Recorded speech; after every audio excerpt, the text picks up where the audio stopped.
Greetings and welcome, everybody. My name is Kyle Shabasta. My pronouns are he and him. I am the Public Programs Manager here at the Community Health Training Alliance, CHEETA for short. We are an education and training program of Philadelphia Fight Community Health Centers. We are so happy you are all joining us today as we discuss targeted self-care practices with Dr. Holly Sawyer. Before I hand it over to Dr. Actually, uh, Dr. Sawyer is a licensed professional counselor, certified advanced alcohol and drug counselor in Pennsylvania, and a national certified counselor. She is the CEO of Life First Therapy and the Therapy Loft Collective, an online group private practice. She's also a mental health public speaker and noted published author. Today, Dr. Sawyer will be discussing not just the importance of self-care, but how we can implement direct self-care practices using the PEMSS model, a holistically targeted way we can direct self-care towards our physical, emotional, mental, social, and spiritual areas in our life. Now, before I hand it over to Dr. Sawyer, I just want to go over some house rules and agreements. Everyone is currently on mute and everyone's camera is off. The chat box is disabled to limit interruptions and distractions. This webinar is being recorded and can be viewed later on our YouTube channel. Our YouTube channel is Community Health Training Alliance. We're pretty easy to find. Please place any and all questions in the Q&A box below. Please keep them in question form only. If it's when we have to interpret statements, it just takes more time, so please question form only. There will be space in the survey at the end of the webinar today to express any statements, comments, exclamations, or sentiments that you may have. Viewers will have a chance to participate today via poll questions, so get ready to interact that way. And a certificate of completion will be provided to all those who attended. And with that said, I would like to hand it over to Dr. Sawyer. Dr. Sawyer. Hi, happy Wednesday, everybody. Thank you for joining me on today's lively interactive webinar. You could be doing any and everything, so I want to take the time to acknowledge your presence. If you can, grab maybe a notebook, a piece of paper, definitely something to write with, just in case you want to go back and maybe process or revisit some things that we'll talk about today until the actual presentation is uploaded on YouTube, like Kyle discussed. And I do want you to come into this presentation, this webinar, with an open mind. There are no judgments. This is a safe space. This is a space where we will be working together over the next hour to just identify how you could implement better self-care or self-care in general, just in case your routine may not have been the best. So again, no judgments, but just allowing you to be really open to what you can do to better take care of yourself, especially if you are a therapist or anyone in the helping professional. So with further ado, let's get started.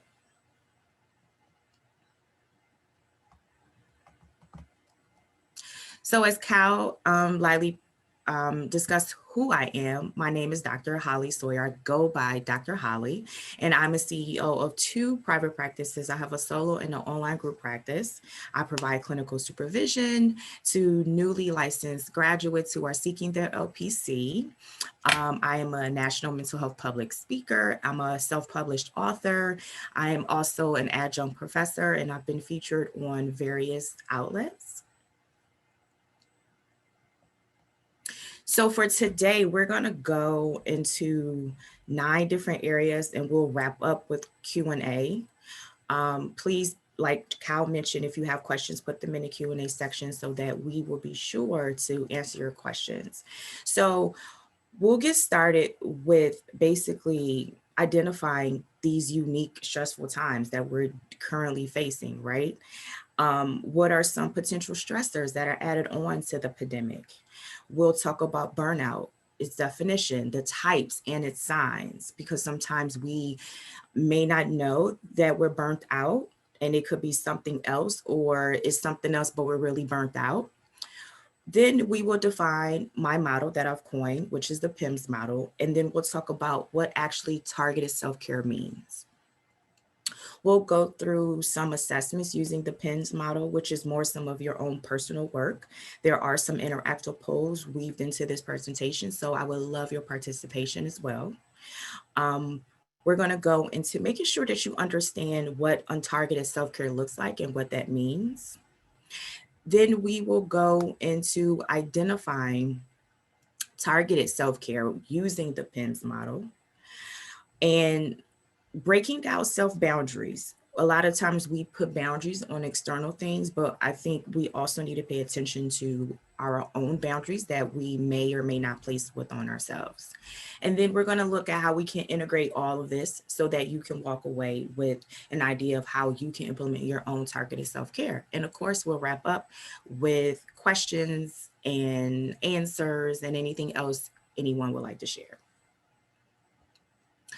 So you should walk away from this webinar presentation today knowing what the PEMSS model means, what targeted self-care is, being able to identify your own untargeted self-care patterns, and you should be able to develop your own intentional targeted self-care with mindfulness. And when I say mindfulness, it doesn't necessarily mean like, you know, the Marsha Linehan mindfulness type thing, just being present and being aware. And that's what I mean by mindfulness. So it's not anything heavy that you have to apply like a, you know, a theoretical orientation or a particular type of therapy, but mindfulness in the sense of, again, being aware and being present.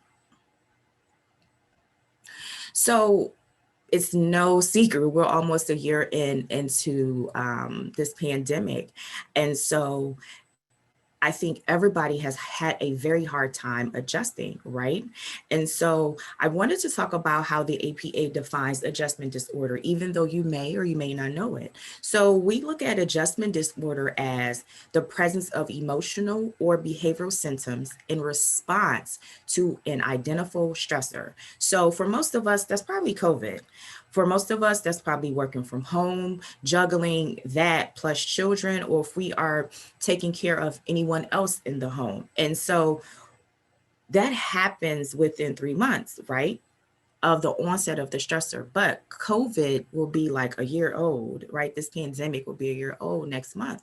So I think it's fair to say that we were all having some issues with adjusting, right?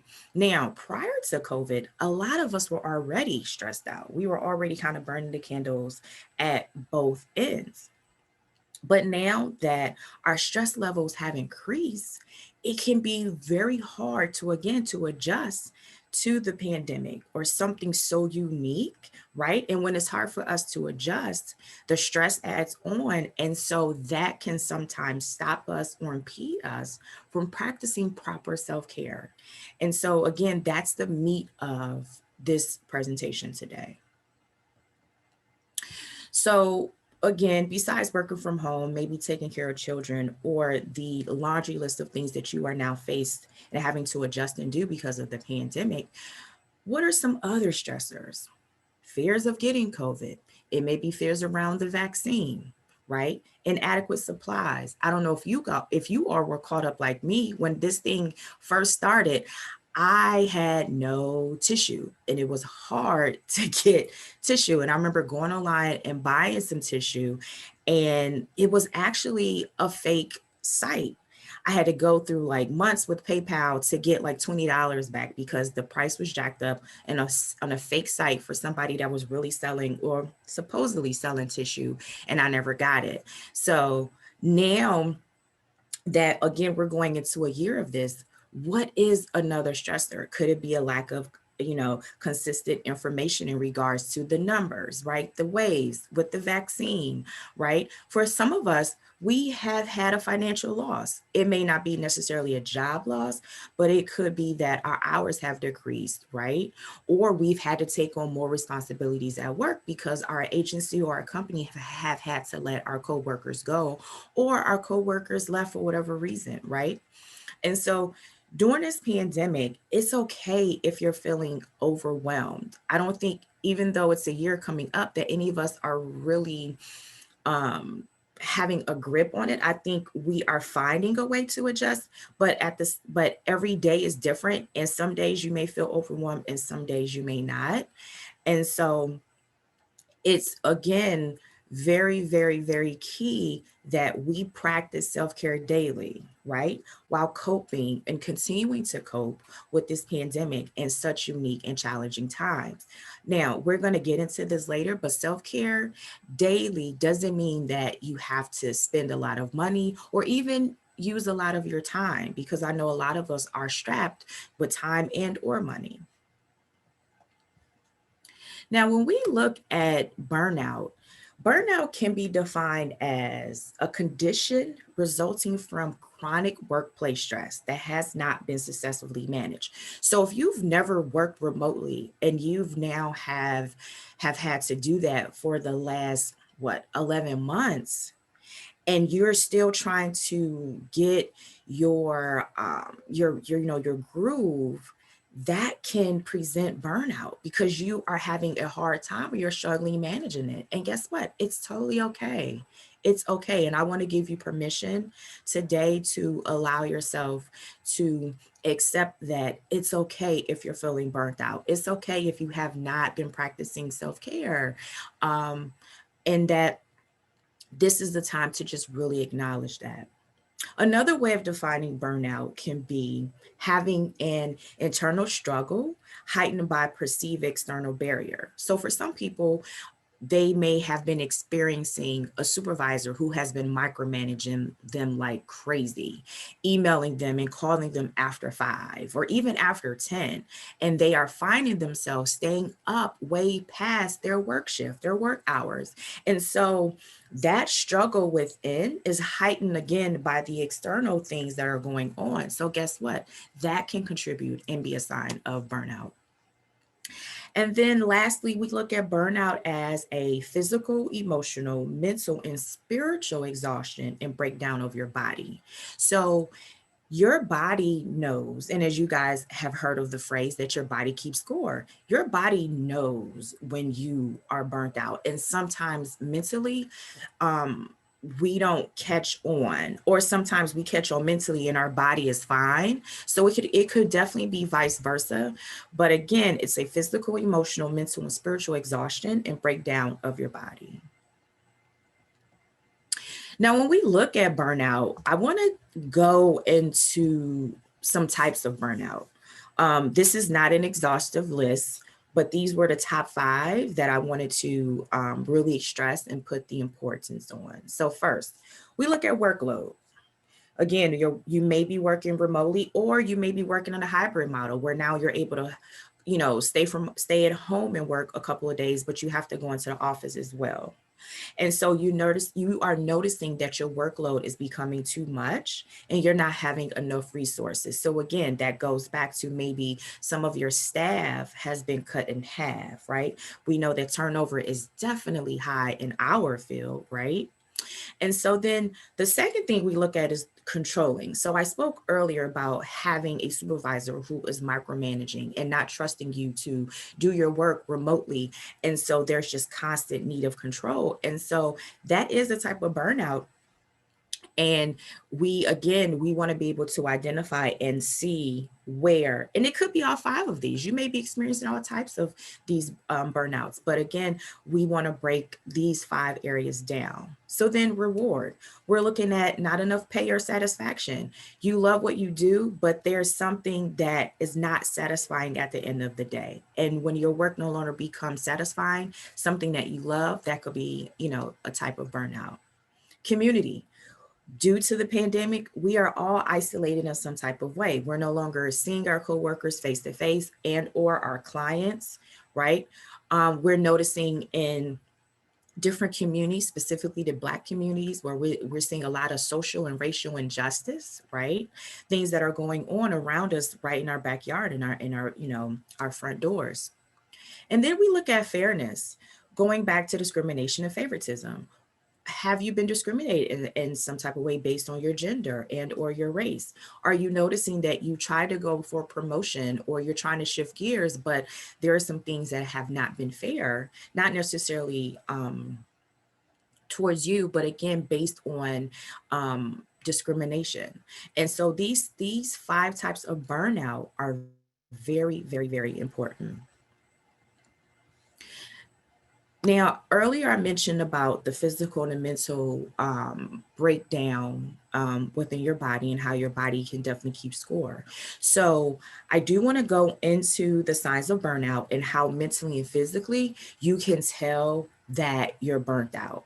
And you know yourself better than me. So some of these may resonate with you. And some of these things you may experience, but you did not know that they were a part of or showing you that, hey, I'm burnt out. So you can be emotionally exhausted. You may be feeling worn out, overextended, drained, detached from your work in general. You may have a cynical or negative attitude towards, your clients or the work or your peers or your coworkers. You may have digestive problems. So that would look like having an upset stomach or nausea, gas, diarrhea, and or constipation.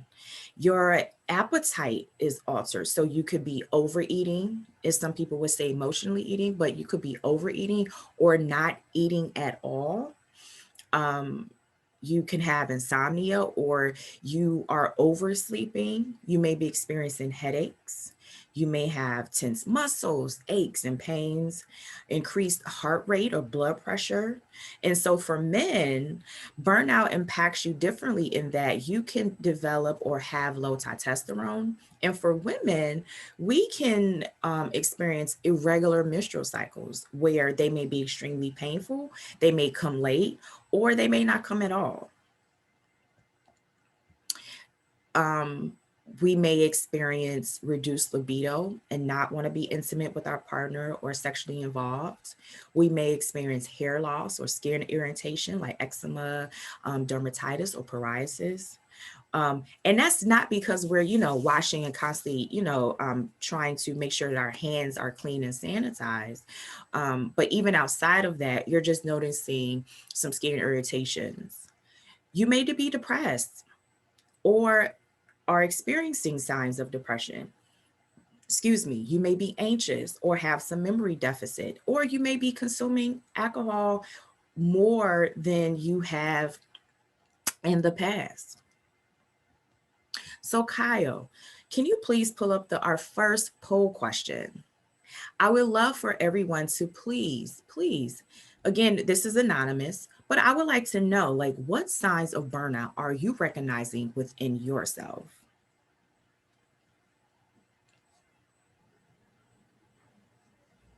All right, and the answers are coming in. Can you see these, Dr. Holly? No, what I can see is the poll itself, but I think once you pause it, it will give me the results. Wonderful. And thank you everyone for participating in this. So I am seeing these results coming in and they're really telling. So Dr. Holly, let me know when you want me to pause this. Okay. It should give you like a percentage of like where we are as far as people responding. If you feel like it's at a good number based on the amount of participants we have, then you can close it. Perfect. I'll give it a moment or so. So okay. Everyone, I encourage you to continue to put your answers in.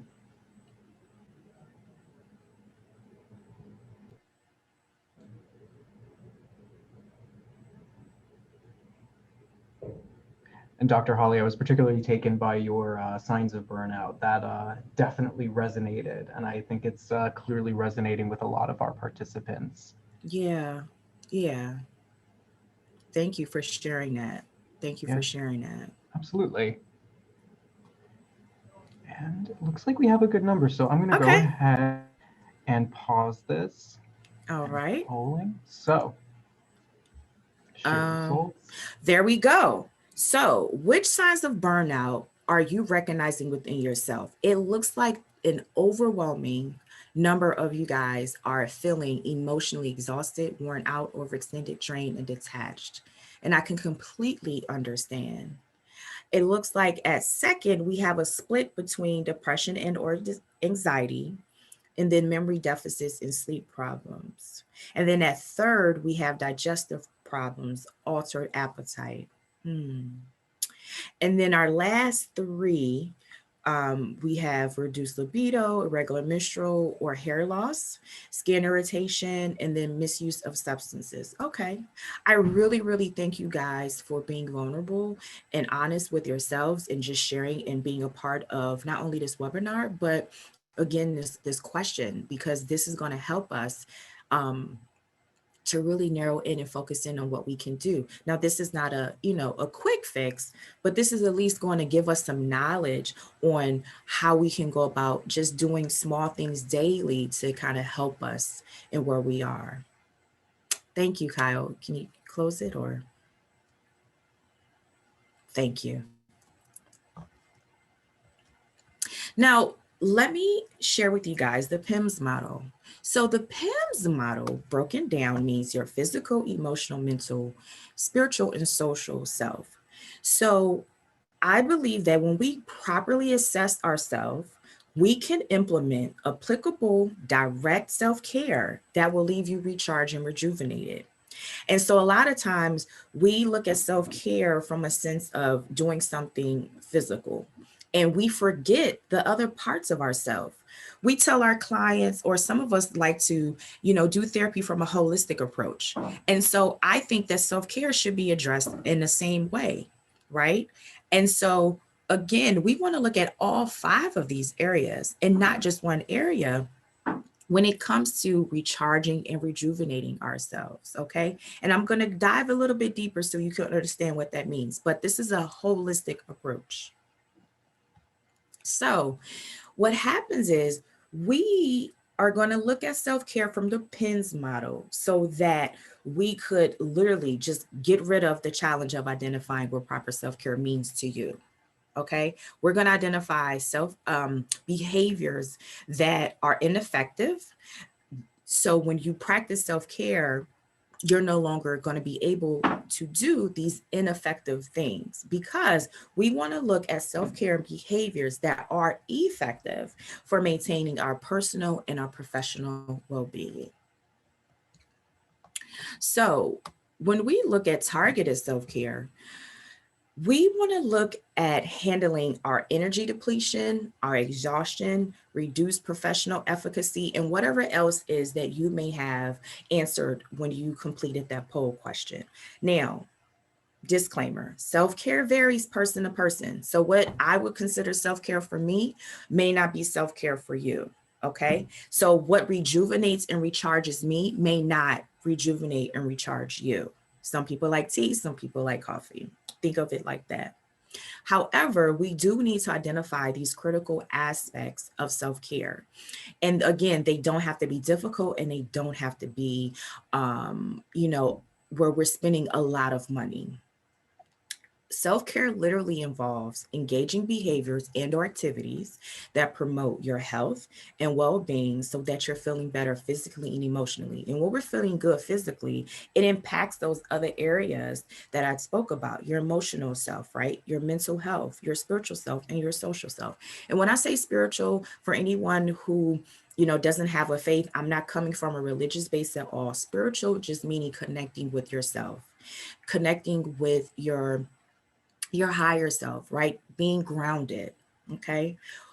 Again, as humans, we are more than just our physical body and emotions. And so again, that's what I mean by the spiritual self, okay? So when we start to access, we want to start with the P. I'm sorry, I moved too fast. We want to start with the P. We're looking at our self physically. Are you eating healthy? Are you moving or exercising regularly? Are you getting enough sleep? Now, healthy is very subjective. I'm a low carb eater. Some people can eat a lot of carbs and they're still eating healthy. So healthy needs to be defined by you and your physician for your body type. When I say moving and exercising, I'm not saying that you have to go to the gym. I'm not a gym person. I hate the gym. However, I do find time to walk for like 30 minutes, at least twice a week, right? So that could be your thing too, or maybe ride your bike or whatever the case may be. But whatever that looks like for you, are you moving? Are you exercising? And are you getting enough sleep? When we talk about sleep, it could be anywhere between 5 to 8 hours. What is your allotted needed a time of sleep? And we want to identify something called our high peak energy levels.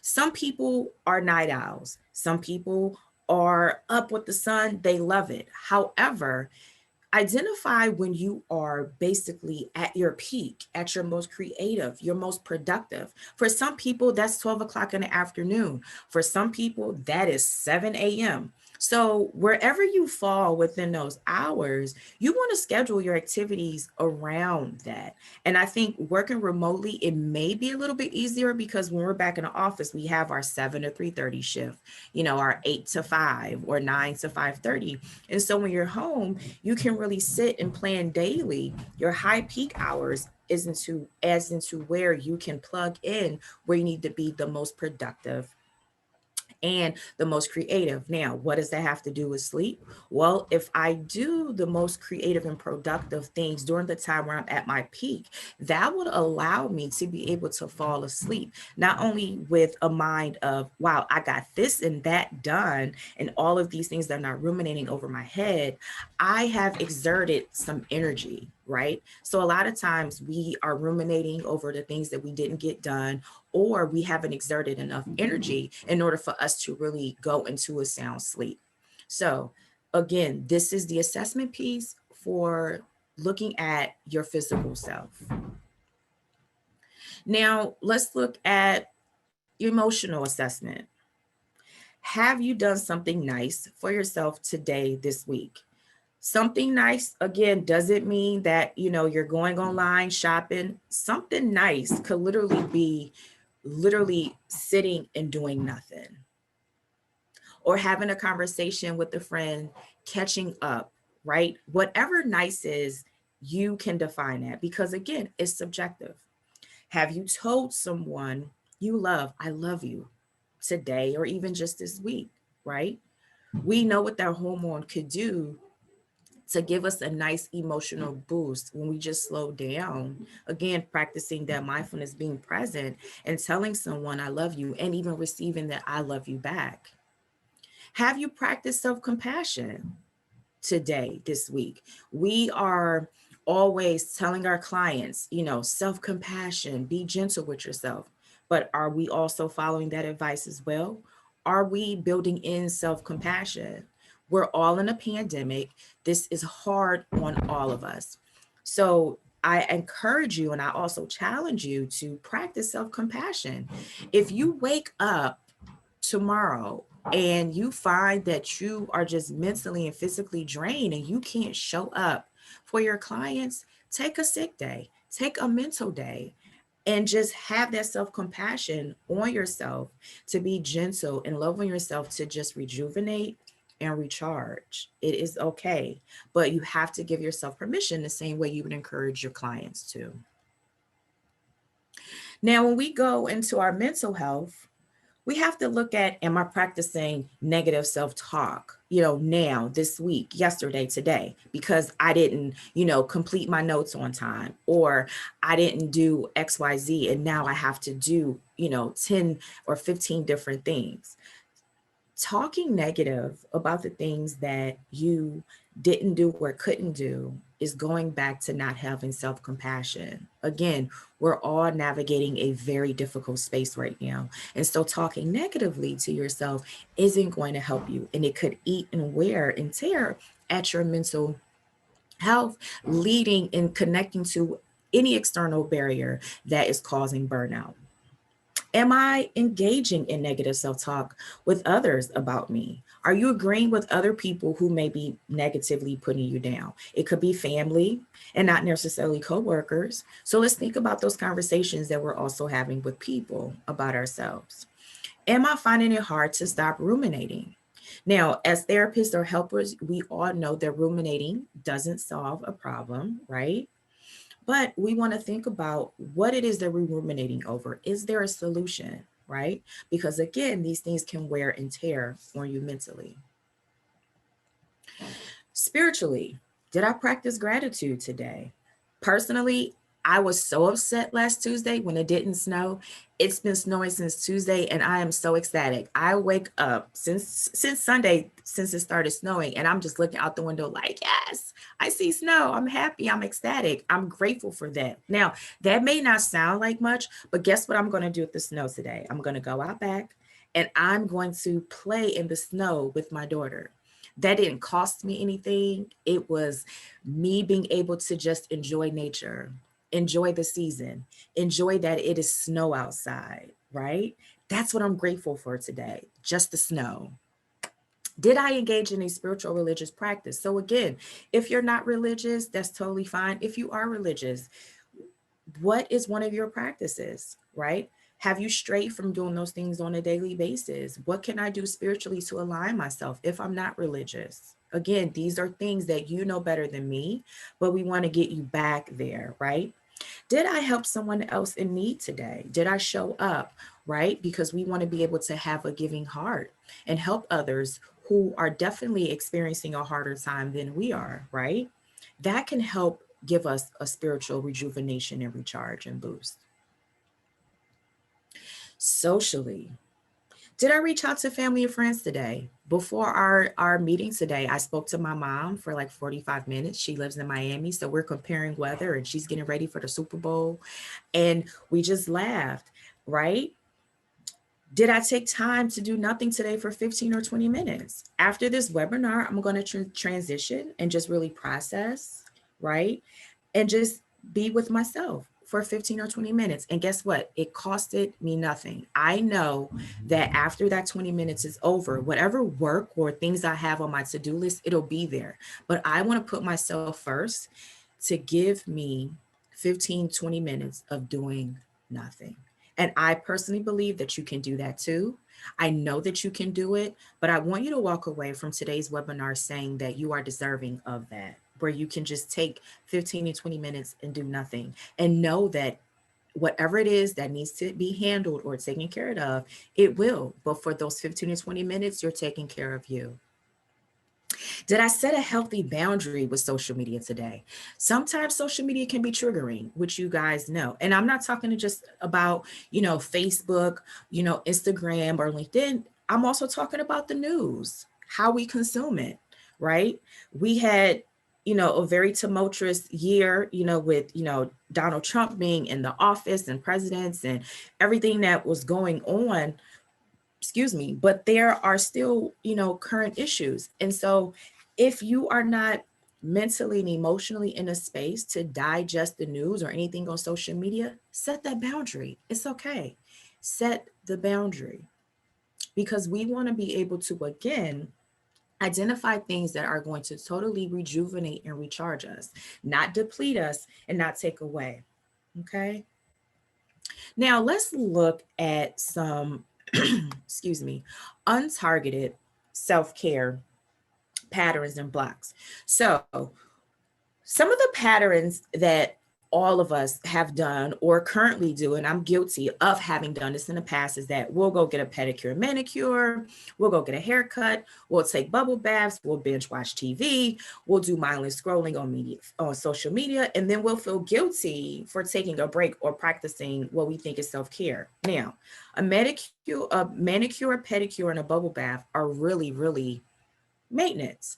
That's like taking your car to get an oil change, right? Or getting the tires rotated. You should do that because that comes with the responsibility of having a car. You have to do regular maintenance. So regular maintenance on you as a person is not self-care, right? Could you watch Netflix and kind of like, just kind of zone out? Sure. But we want to be mindful of what we're watching and how often we're binge watching. And we'll get in a little bit into that. Okay.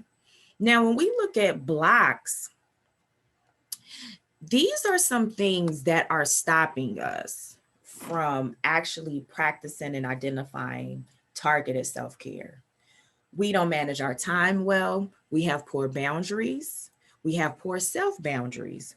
We're not flexible. And again, we're feeling guilty for taking a break or practicing self-care. So again, you have your patterns and you have your blocks.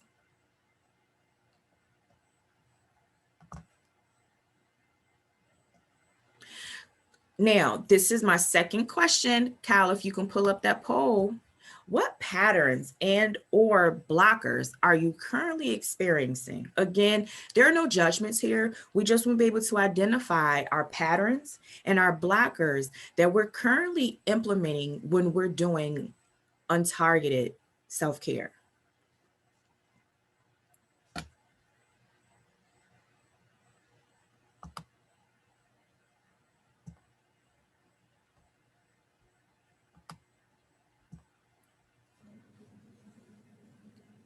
Oh, Dr. Holly, these responses are interesting, but not surprising. Not surprising. Yeah.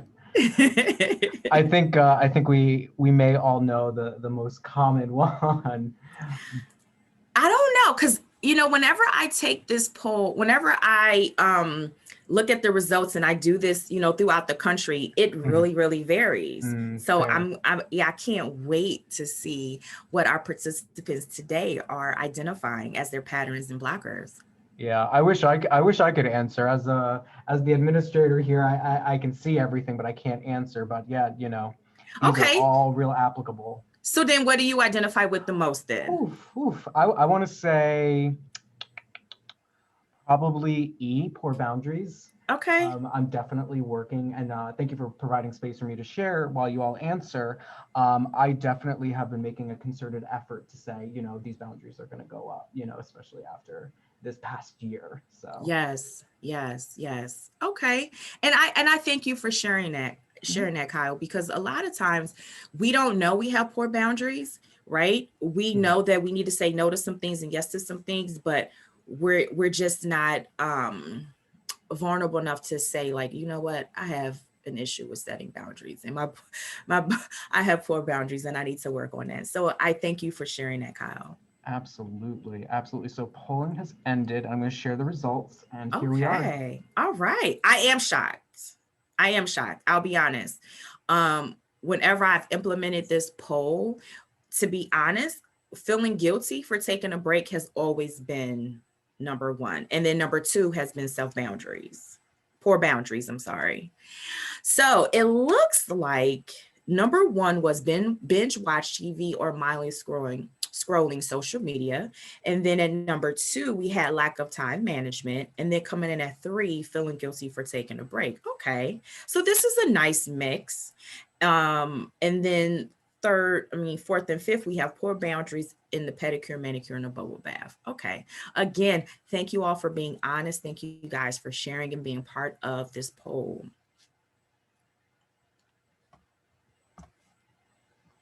Now, what does targeted self-care look like physically? I'm going to go through each one of the PEMSS so you guys can get an idea on what you can do and what may or may not resonate with you. For those of you who have participated today, I have provided Kyle with a free gift for you guys, and I hope that you find it useful. So physically, if you have a partner or not, have sex. You guys know what that feel-good hormone do when you release and have an orgasm. So whether it is induced on your own or it's with a partner, have sex regularly. Sex should be like the way you see food. If you're hungry, eat. And if you are, again, in the mood and you're feeling intimate, right? Or you physically need to feel good and release, have sex. 2, you have to build in time to take off and unplug, again, from social media, from work. There has to be a disconnect so that your body is able to really shut down. And then 3, move regularly and eat healthy foods. Now, I don't know what healthy looks like for you, and I don't know what moving your body looks like for you. For some, it could be yoga. For some, it could be cardio. But again, we want to get our bodies in a sense where we're doing something that it feels really good, and having that feel good hormone release. When that feel good hormone is released, oh boy, rejuvenation and recharged for sure. Emotionally. Now, we talked about binge watching TV. Okay, so we don't want to binge it. Binging is like overeating, right? So we don't want to binge it, but we do want to be specific on, targeted on what we're watching. So it could be a funny movie because maybe we've had an emotionally rough day with our clients, something very traumatic happened. So if we turn to Netflix or Hulu or whatever it is that you stream, we maybe want to watch a funny stand-up, something that is totally opposite of what we have experienced emotionally to help us shift, right? Or some people find that when they do things with their hands, it could be crocheting, drawing, coloring, the mandalas, right? That allows them to emotionally shift as well because their mind is focused on this thing. Tell yourself you're amazing, because you are. I don't know you personally, but one thing I do know, if you're here, you're amazing. And you could create different affirmations. I'm a big, what do you call those floating boxes? I love them. So I have so many around, but if you are not able to buy a floating box, you can use sticky notes, right? But put some affirmations up somewhere nice by your nightstand, in your bathroom, wherever it is that you're likely to visit and see first thing in the morning and before you go to sleep. And engage in some social justice work. That may help you feel better and release emotionally. Now, you can identify what that means and what that looks like to you. Okay, as far as engaging in social justice work and how you can be involved. Mentally, painting, drawing, singing, gardening, and you could think of other things too. But again, these are things that are going to require that your mind is focused on these particular tasks. For some people, it could be cooking. I am not a cook. However, we know that if you're baking a cake or if you're cooking a meal, it requires you to focus, it requires you to measure, it requires you to taste, to be really involved. So anything where your mind has to be totally engaged or else you get bad results, we want to look for those things. And so I just mentioned painting, drawing, singing, gardening. Because again, remember, if I'm having a hard day at work, whatever this is, I need something that's going to help me mentally shift. That's going to be totally different than what it is that I am looking to transition from, not escape, but transition. I don't like to use the word escape because we're not escaping our lives. We are learning to be balanced and in tune. We're learning to be grounded. We are learning to, again, identify ways that we can transition, right? So that we can put in this targeted self-care for rejuvenation and recharging. Some people like to journal. Some people go to therapy weekly or every other week. If you don't do either one of those things, please, please, please be able to be vulnerable to ask and receive help. A lot of times as helpers, we won't ask, and it's very hard for us to receive help or even a compliment. But I'm saying to you that we're all going through this together. And so I think it's clear that all of us at some point struggle throughout the day or the week. And so the way that we can be there for someone, we should allow others to also be there for us. And you can relax, listen to music, read a book. Personally, when I want to recharge, which I will today after our webinar today, and I'm done with the snow, that's my physical piece, but mentally I'm going to come in. I've already identified a book that I would like to read today to help me relax and just really, really shift. I'm a big reader. Some people like to, read and transition into like fiction or nonfiction, but something totally unrelated to therapy or work. Spiritually, meditate, pray, forgive yourself and others. There may have been an incident or some things that happened, prior to COVID or during COVID, right? Between you and a loved one, a family member, a spouse, right? We want to be able to forgive others and ourselves. If you are into meditation, great. Some people are not. For me, I tend to go onto YouTube and listen to the binary sounds. That helps me a lot because sometimes I can't quiet my mind, but those sounds do help. Um, since we really don't have like this huge, sunset, but we do have the sunrise, right? I'm watching the snow as it falls, and it is gorgeous, and I love it. So I'm that has definitely just again put me in just a deeper space of gratitude. Spending time in nature, I talked about going out in the snow. For some people, they may want to go out to their favorite hiking trail and just go for a walk or whatever it is that you find again that allows you to spiritually connect with spirit. Socially, if you can take a staycation or a vacation, I mentioned cooking earlier. So if you have children or you have a few friends over, I know Sunday, I'm not going to have a huge crowd over, but I am looking to cook, with my children, a little bit of finger foods here or there for the Super Bowl. Um, I know when we were in a workplace, a lot of us were having a hard time taking our lunch breaks or eating at our desk, right? Or, eating when we can. But because we have been slowed down dramatically and we are working from home, set the boundary of making sure that you take a lunch. If you didn't do it before in the office, you damn sure can do it now. If you set an alarm in your phone so that your alarm goes off so you can have those 30 minutes or an hour, whatever your lunch break is, build it in. Because remember, we're going back to being physically healthy and making sure that if we eat lunch, right, that will allow us to rejuvenate and recharge that physical part of our self-care. Um, Today, you guys join me on this webinar, which could be a form of taking a class, right? Meeting new people and exchanging, ideas and things like that online, whether it's on Facebook or LinkedIn, right? But these are some ways that we can socially engage now, considering a lot of us are not able to really meet up face to face. Now, spending time with family may be difficult. Because again, the pandemic, but I encourage you if you can to do FaceTime as much as you can and learn to say no. No is definitely a valid word. And so often, we're asked a lot of things of us as helpers, right? In all of the many roles that we carry and play out in our lives. And sometimes we have a difficult time saying no because we want to help, we want to help. But I encourage you today that if you don't have it socially to give, say no. Say no.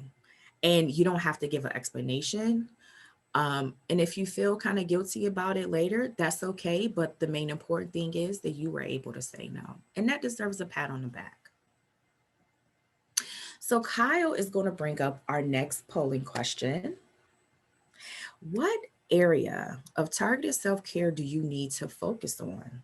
Your physical, your mental, your emotional, your spiritual, or your social?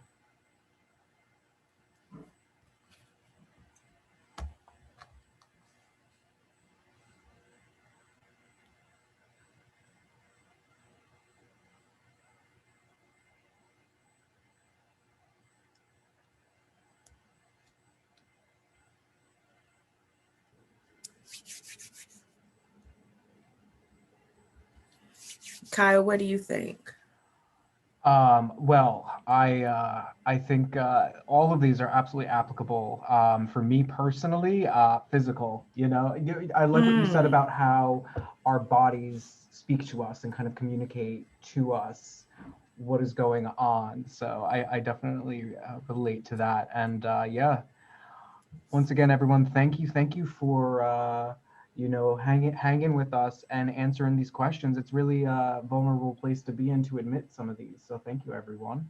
I'm just gonna let a few you answer some more, and then I'm gonna go ahead and share these. yeah, and when you say like you know, an area that you need to focus most on the physical, would you say would it be around just like moving your body? Would you say maybe around like eating what you would consider healthy foods? What would be like a physical challenge for you? Yes, yes to both of those. I definitely think for me, movement is key, especially when you live and you work in your house at the same Yeah. time. You go from your desk to your couch. It's hard. Yeah. Getting out and walking is important. Yeah. So And I also would like to add to that sometimes, resting is good too. So if you don't do anything, that's another way of physically implementing targeted self-care as well. Absolutely. Oh, so it looks like physical is number one, Kyle. Okay. I'm not alone. Yeah, you're not alone. And then number two, emotional. And then number three is mental. Okay. And so we kind of run a little bit neck to neck with these spiritual and social sides. So, okay. So it sounds like, according to the polls, that you guys have the spiritual and social side piece pretty, anchored in. But when it comes to the physical, mental, and emotional sides, that's the areas that you probably will need to focus on from today. Okay, great. Thank you again for sharing. I appreciate you guys really being interactive today. So we're going to look at incorporating targeted self-care. I broke it down into 7 areas. So we're going to look at setting self-boundaries, having a daily routine, turning off, shutting down, which are 2 different things, creating positive experiences, being cautious and not fearful as we continue to work through the pandemic, and then just be able to just sit, right? Okay. So setting self-boundaries. When you set self-boundaries, you learn how to monitor like your own behaviors, right? And create this healthy structure for your life overall so that it can run smoother.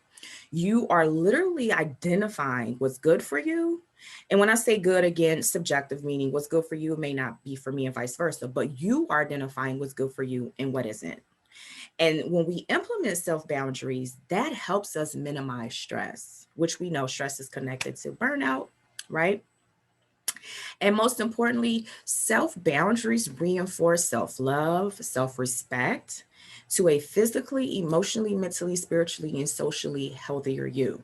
And when we implement self-boundaries that reinforce self-love and self-respect, that in turn show people how we would like to be treated. So here are some examples of self-boundaries. Sticking to my schedule and not working past set hours. So I know this may be hard because like Kyle mentioned, you're rolling out of bed, you're going to your couch, you're kind of like fluid with your day, but let's dial it back. Remember we talked about our high peak energy hours, right? We talked about our work hours and be able to identify when we are most creative and are productive. And then we have our work hours, right? And so we want to plot out our day so that we are sticking to those hours. Don't push yourself to complete something that you know you would have walked out the door when your shift ended if you were in the office. Now, some of you probably would have stayed or extended past your work hours. However, because you are at home, I am suggesting that you set a self boundary by sticking to your schedule and not working past. Because remember, we want to build up transitions. We're not trying to escape. We want to build up transition. Work is done. Okay, fine. I could put the laptop away or walk away from the desktop. Now I can go into things that are going to be rejuvenating and recharging me from whatever I experienced during these last 8 or whatever hours. So it's very important that we set a self boundary by sticking to a schedule. If you are a therapist or anything that requires that you do notes, please do them before or after session. Don't allow it to linger, right? Because now we're pushing more things on a to-do list, which can trigger or add on to our stress levels. And if you know that you are faced with the decision to be around people who stress you out or who are hurtful or who are not, again, supportive, set a self boundaries. And that's where the no comes in. Now, I know that some of the Zoom meetings that you guys have been on with work suck, and it could have just been an email. I get it. However, go into the meeting, take whatever it is that you need that is, supportive of what it is that you're doing within your role, and then leave the meeting. Try not to carry on a lingering conversations, especially if these people stress you out or hurtful. When we look at creating a daily routine, that goes back to, again, looking at your schedule, what needs to be done with these allotted amount of hours. And if not, we need to put it to the next day. And so when you create this daily or weekly calendar, this will allow you again to connect with not only yourself, but with other in a different way, because it's no longer ruminating and it's on your mind, right? Now, once you create the schedule around your work or things that you have to complete, you can then create a sleeping and or eating schedule. Some people like to eat kind of like throughout through the day. Some people, eat lunch and they eat dinner. So whatever your schedule is or what it was, try to see if you can get somewhat close back to that.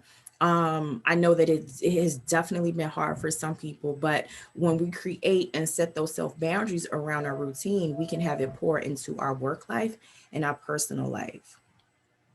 Now, before you get out of bed, take a few minutes just to think about, anything that you want to do right then and there. Like, you don't have to literally get out of bed and just start instantly working. You may feel that you need another 5 or 10 minutes or maybe 20 minutes, and that's okay. Get the extra snooze. You may find that you might want to research or read something really quick on your phone before. It could be a meditation, it could be an article, it could be anything. But whatever it is that you feel like doing in the moment before you literally roll out of bed, implement that thing before you hop into, again, these tasks that you're going to be off and just running and doing the whole entire time. Take many breaks and pauses between each task. Like, you don't have to get it done all in one sitting unless it's something that's really quick. But if you know that it's going to take you a couple of hours to do, take many breaks, take pauses. You can, set them on your phone where you have your alarm, triggering you to be like, okay, take a break, take a break, take a break. And if you guys have Siri, program Siri to yell at you and say, hey, take a break. Turn off. Most of us are working from home, right? And so you may be working way more than you were in the office. As a matter of fact, probably all of us are.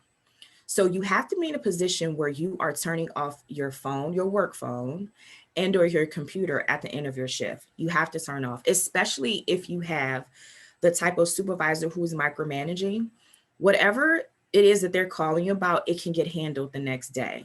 If someone is in an emergency, you're not a crisis center. So of course we know they would have to call 911 or report to their nearest crisis center. 9 times out of 10, it's about a report or an email that could be answered the next day. So put your phone on do not disturb, shut down your computer, but you have to turn off. And set boundaries with your employer. You can verbalize these boundaries. You can put a disclaimer. I don't want to call it like a vacation message, but you can just say, like, if somebody reaches you after your shift, they'll get an email to say, thank you for reaching out. I am available between the hours of 9 to 5, Monday through Friday.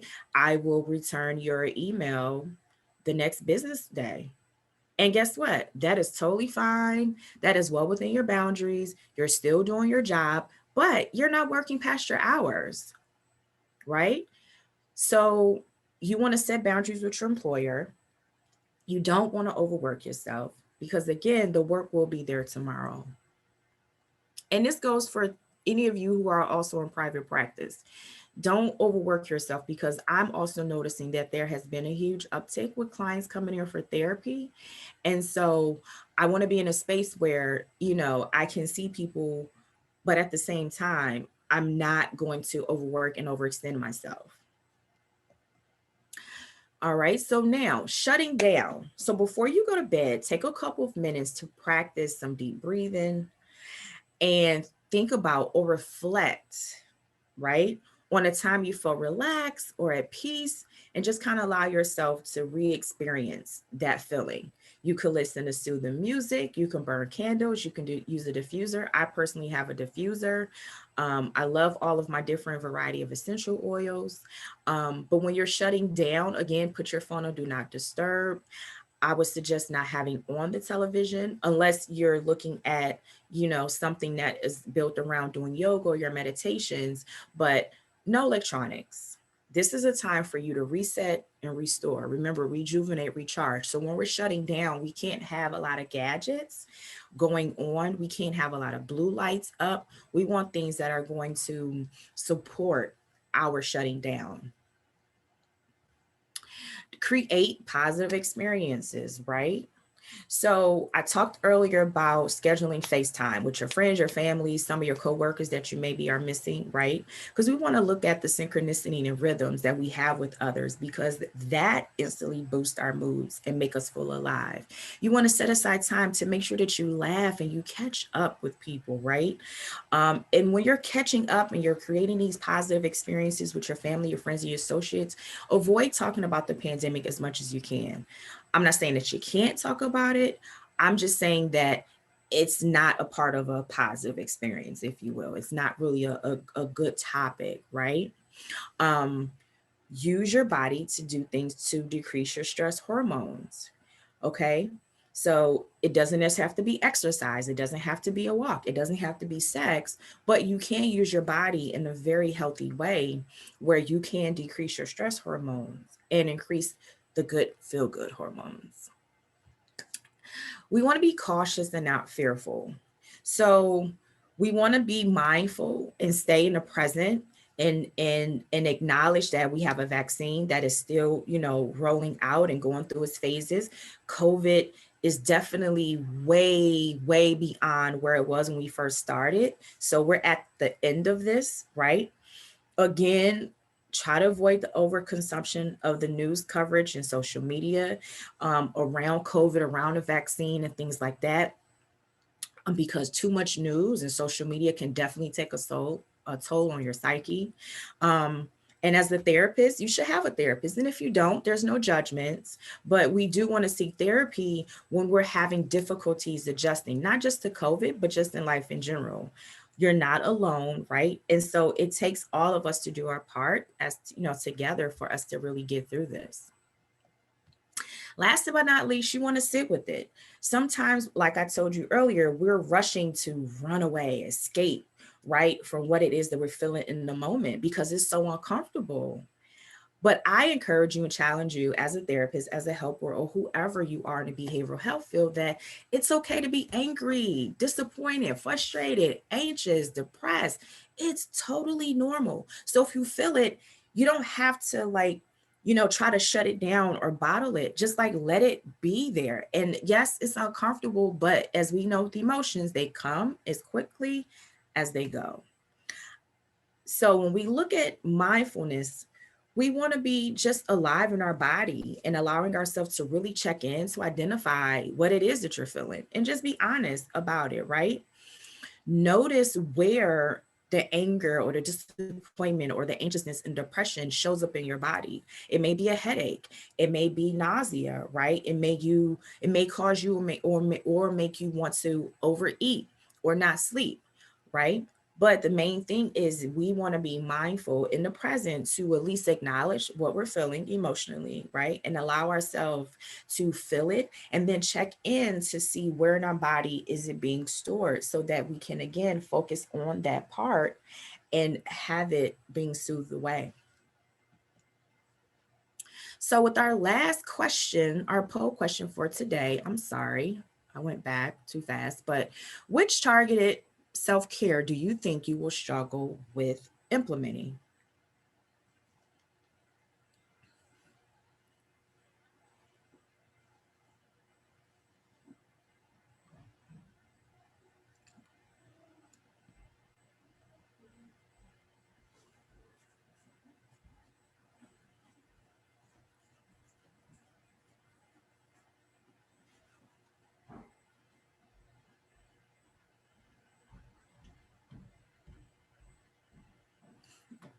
By the way, this is a really fun feature, Dr. Holly. Thank you for introducing me to it. It's really great. Prior to this, I had no clue how this works. So skill acquisition. Okay. Well, I think you're doing amazing, and I really appreciate you helping me with this. I really do. I really do. It's very helpful. Thank you. Thank you. And to our audience, thank you all for being helpful and illuminating a lot of things for us. So keep those answers coming. We got a few more folks answering. Okay. And,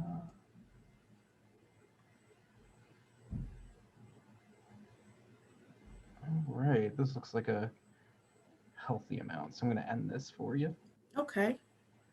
Here we are. All right. So it looks like the daily routine. So the daily routine goes back to our time management skills, right?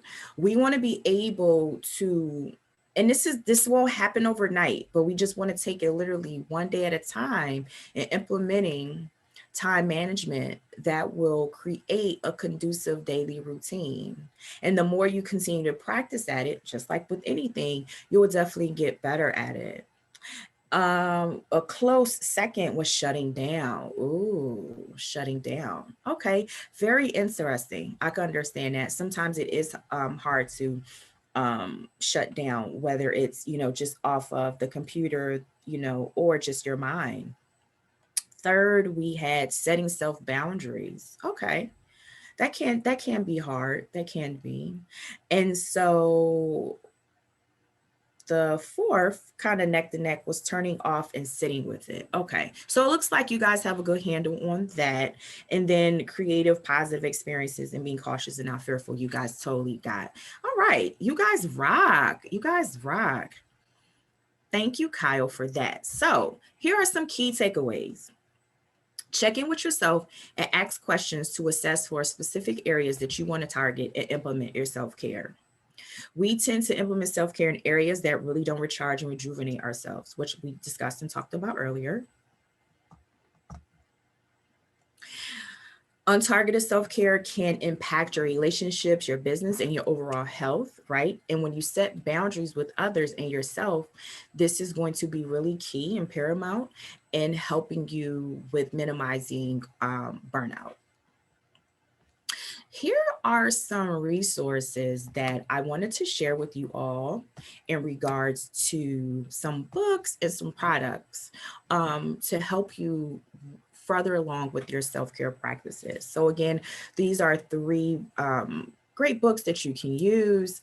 The products here are like a mindfulness coloring book, and there are some self-care cards and a planner that may help you all with, again, getting that daily routine, setting aside those 15, 20 minutes, a day with practicing self-care. Okay. So these again are some self-care resources. And Kyle, you could put these up into the YouTube too, just in case someone hasn't been able to write all these down. Absolutely. Okay. And I would love for us to connect and for you guys to stay in touch. This is my website. Here's my email address. So if you do have a question today and we were not able to answer it, you can connect with me directly. I'm also on LinkedIn. If you want to connect there, that's great too. All right. So any questions? Awesome. So it looks like we got a number of wonderful questions in. And folks, this is your time to place your questions for Dr. Holly. Please, once again, do so in the Q&A box and put it in question form only. Keep it simple, direct, and we'll get to all your questions. So first question, what are your suggestions for people who work a flexible schedule and don't have kind of a regimented scheduled hours? What would you say to those folks who have more of a sporadic schedule? In regards to practicing and implementing self-care? And kind of keeping that daily routine going. Well, to be honest, they have a advantage because your hours are different day to day. You can go in with a new routine daily. So for example, if I know I work 9 to 5 and these are my hours, then I have to really kind of schedule around that. But if I'm 11 to 7 one day or 1 to 9 another day, then I know, okay, this is what I need to do per day. So my suggestion would be use that flexible schedule to your advantage. It sounds awesome, and that you can really plan day to day on how and what you can implement with the self-care. Remember, self-care doesn't have to be an hour, it doesn't have to be 45 minutes. It could be small incremental breaks of 15 and 20-minute blocks. Yeah. Yeah, there's kind of novelty in having flexibility that way. Another question asks, you mentioned take vacation days. It's hard to do that when you really can't go anywhere. Do you have any suggestions what to do for folks who can't take vacation days? Okay, so I did mention a staycation. So even if you can't like go to like Florida or, you know, LA or wherever, you can do a staycation. And so a staycation would literally look like one or two things where you can stay within your home and you create a self boundary where you're not like on the phone or being accessible, right? Or you monitor your calls. So if it is, you know, nobody should be calling you from work anyway if you're on vacation. And you should not be doing any work if you're on vacation and you're at home on your computer. Now, I have had clients, and I've also done this myself, where I've checked myself into a hotel for one night. So I'm totally out of my house. I've gone out into like the county, you know, or the suburbs and found something very cheap, affordable for me to do. And I didn't bring any laptops with me. I did bring a cell phone because I have children, you know, and a husband, but I just allowed myself to like order food. I bought a good reading book, maybe, you know, watch something on HBO like Bill Maher or something like that. But if you, again, cannot leave, you know, your home state or city, then you could do a staycation that includes being at home, but being mindful that you cannot do work and you can't do anything related to work. Or you can check yourself into, you know, an affordable hotel and just treat yourself that way. Yeah, just because you're not in a tropical setting doesn't mean you're not on vacation. Your house can, Yes. yeah. Yes. You Yes. know, our homes are many things these days, and we can treat it like a vacation spot. So, this is a good question. Can you rejuvenate and recharge after a good cry? Oh, hell yeah. Mm-hmm. Because that's a release, just like an orgasm. That's a release. Yes. And so again, if your emotional and physical and mental self is saying, listen, my body is trapping in all of this and I need to release by crying, you've totally rejuvenated and recharged yourself. Yes. Gotcha. So this is a good question. Asking for everyone in the room who's single, what are other ways of sexual satisfaction you recommend?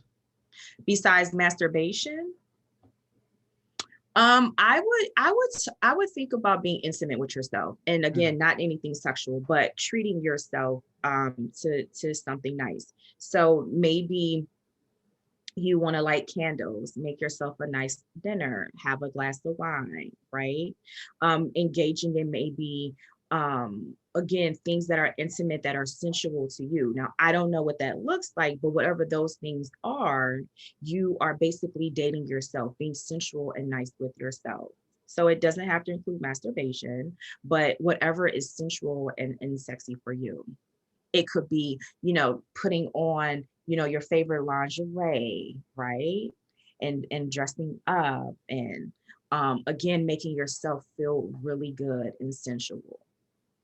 Putting on your favorite, you know, perfume, but again heightening those, you know, feel good hormones. Yeah, uplifting, respecting, and providing those moments for Yes. your own Yes. body. Yes. The self-love. Yeah. Yes. Yes. Yeah, that's a great answer. Thank you. Thank you. Another good question. Do you have any suggestions for language or requests for leadership who speak well about supporting self-care but don't necessarily practice it? Ooh, I love that question. So if you're in a conversation with leadership and they're talking about, oh, we respect it, we encourage self-care, you can put the onus back on them and ask, well, what are some ways that you do that? What are some ways that you show up to support self-care? What are some ways that you're encouraging employees to practice self-care? And they should give you something clear and tangible. And if they can't, then that's when you can, I would suggest that you suggest a list of things that they can do to support and actually put their mouth where their money is. Because you're right, we have worked for agencies, or no, I have, where they'll talk about, take a sick day, take a mental health day. We really support self-care. But when you take a sick or mental health day, you're reprimanded in some sort, you're talked about, it's not encouraged, more work is put on you when you return. So it kind of feels like you really can't take that time for yourself. So I will put the onus back on them by asking, so that you are both clear on what this look like and what you can do within what they're saying, how they support and encourage self-care. Thank you for that. And thank you to the person who asked that, because, it's 2021 and we're a year into this pandemic. And if people still are not admitting that we are not just working, we are working during times of compounded stress, it's, I don't know where they are. I don't know where they're working, but it's compounded. So thank you. And thank you for bringing that up. Another really good question we have, how can people with ADHD decompress, and what can they do to help shut themselves down and just kind of go into that place of self-care and relaxation? So I would think with someone who has ADHD, I would suggest finding something, like I said, like the puzzles, something that allows their mind to like focus in. And it could be spurts of focus, right? It doesn't have to be where it's laser focused right there for 20, 30 minutes, an hour. It could be spurts of focus, but they just have to get back to it. So for example, if I am drawing and then I want to paint this drawing, I can start off by just drawing little pieces of the picture, right? And then take a break, allow me to maybe drink water, kind of decompress and sit for a minute, and then go back to it, right? And just have these different periods where I'm allowing myself to be involved, but also kind of calm. And then it's time for me to paint. So now I get to pick all my colors and then just paint whatever it is that I just drew. So the gist of this is you want to find activities where it does require some type of focus for them to kind of shift. And if they allow themselves to have the little breaks in between, it won't seem so overwhelming or highly impactful for someone who has ADHD. Now, as far as like kind of calming and shutting down the mind, I go to YouTube. Some people have Calm, the app, but I suggest listening to something that is very soothing, something that is very dry. And so for me, that's binary sounds. For some people, it could be a TED talk, but finding something that, again, that allows you to really kind of like start to wind down and shift your focus onto what the person is saying, or just being involved in that space with the meditation or the beat. Awesome, thank you. What is the approach to setting a daily routine when one struggles with completing the same task repeatedly? What is say that one more time? I think they say, what is the approach to setting a daily routine when one struggles with completing the same task repeatedly? I guess kind of, how can you implement a daily routine when there's blocks to just tasks you're trying to complete? That's kind of hard to answer, because I would have to identify what literally is the block. Like, is it procrastination? Are you having a hard time getting out of bed? Are you having a hard time just getting your day started? Like, I really don't know what your blocks are. I would have to know what you identify as a block in order for me to be able to troubleshoot that. And, and in there's an answer, identify the blocks, identify the thing that may be blocking you, meditate on that. So yeah, if whomever asked that question could possibly clarify a little more, that would be helpful. So let me just skim through some of these. What tools can I use to deal with the loss of 7 consumers and 2 family members in the past year due to COVID? So that sounds more like grief and loss. And so if it's on a level of where you can, process that, like with your supervisor during supervision, I would do that. But if it's a little bit more heavier, then I would process that with a therapist. And those are all self-care techniques too. Yeah. Self-care involves acknowledging where you need help. And we broke down those 5 areas. So if you know that you're struggling with like grief and loss, mentally and emotionally, okay, who can you go to help you release that, hold a safe space, a container for that? So if it's not, your peers or your supervisor, then I would suggest a therapist. Wonderful, thank you. How do you do self-care when you have children that are being homeschooled? How do you implement self-care when you have a toddler that demands all your attention? So good question. So two ways. One, my children are 12 and 14. I involve them in my self-care. So we take walks together. There are no phones allowed on this walk. We talk and check in with each other. We do mindfulness. How was your day today? Anything difficult happen? How was class? Now, if you have a toddler, which someone said that they does, you can include them in on your self-care. You can, when they eat, you eat. When they nap, you nap. If you're thinking about like bouncing them off of your knee or anything physical that you want to do to move your body, involve your toddler.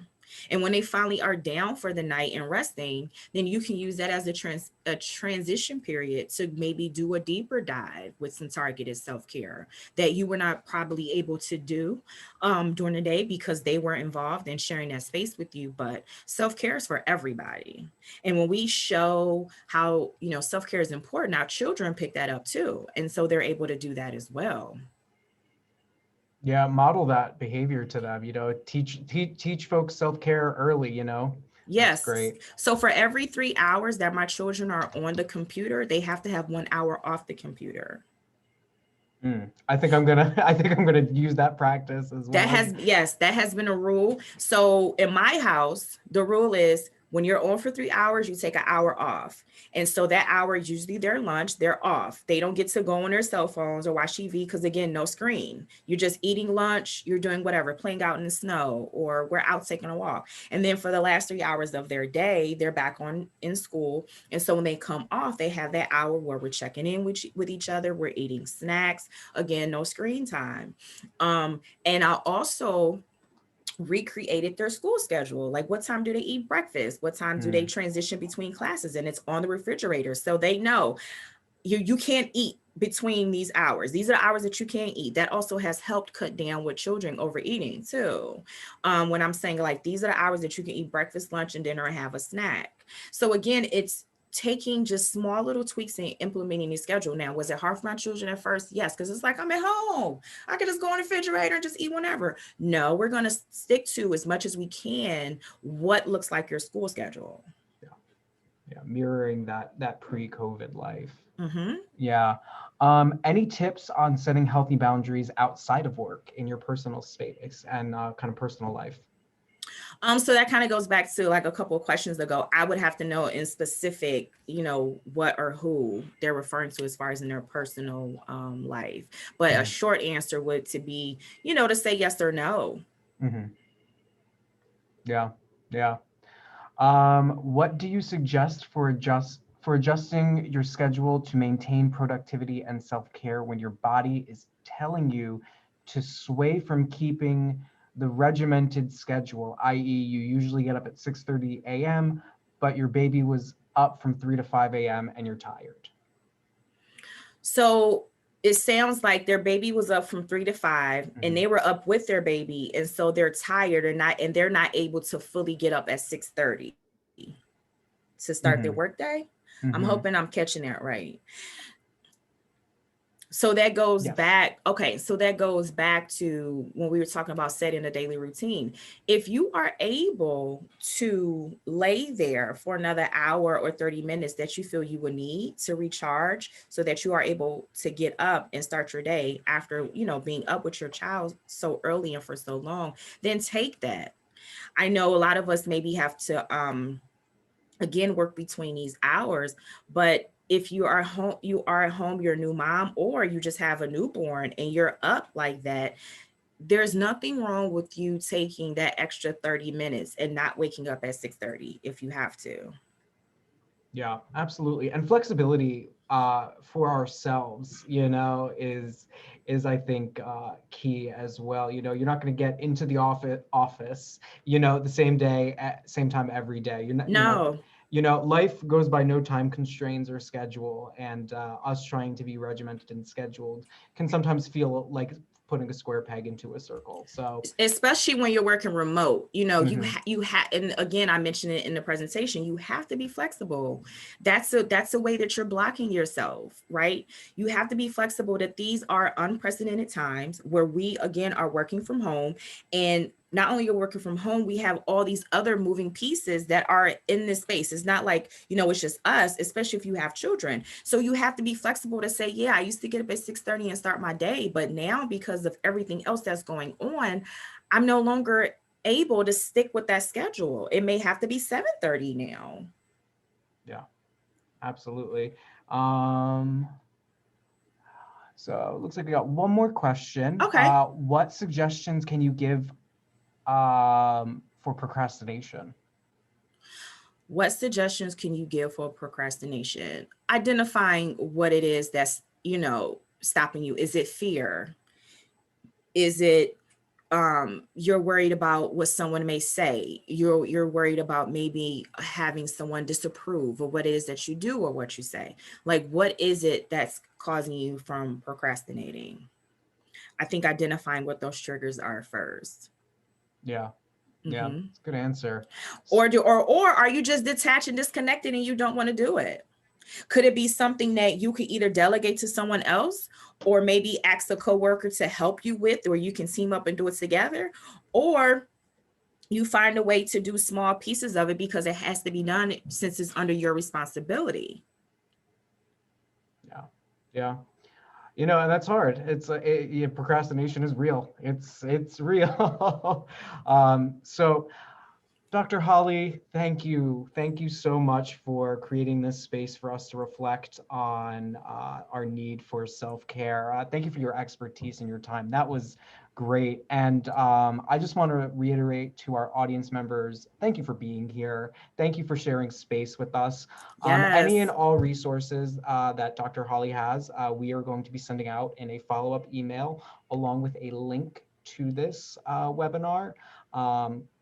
Also, once again, there's a survey. Let us know how we're doing. And also, if you have a webinar you would like to develop with us, we're always looking to collaborate on innovative public health programming that is accessible, up to date, relevant, and reflects the needs of our fellow professionals and community members. So you can reach us at cheetah@fight.org if you want to do a webinar with us. And Dr. Holly, do you want to leave our audience with some parting thoughts and remind them of your email if they want to get in touch with you? Sure. So you can reach me at H as in Holly, N as in Nicole, Sawyer, that's SAWYER, at life, LIFE, firsttherapy.com. So that's HN Sawyer at lifefirstTherapy.com. You can look me up on LinkedIn. I'm definitely there if you are wanting to connect. I think what I would leave the audience with today is that it's important that you take the time to care for yourself, because we all know that if we don't put ourselves first, take care of ourselves, then we are not going to be able to be there for others in a way that they need. True words, true words. Thank Yeah, you so much. And sure. everyone, take care of yourselves, take care of those around you, and join us this Friday as we speak to our CEO, Jane Shull, about the work that Philadelphia Fight is doing. Join us on Facebook Live. We'll see you then, and thank you again. Have a good one, everyone. Thank you for having me. Bye-bye. Take care.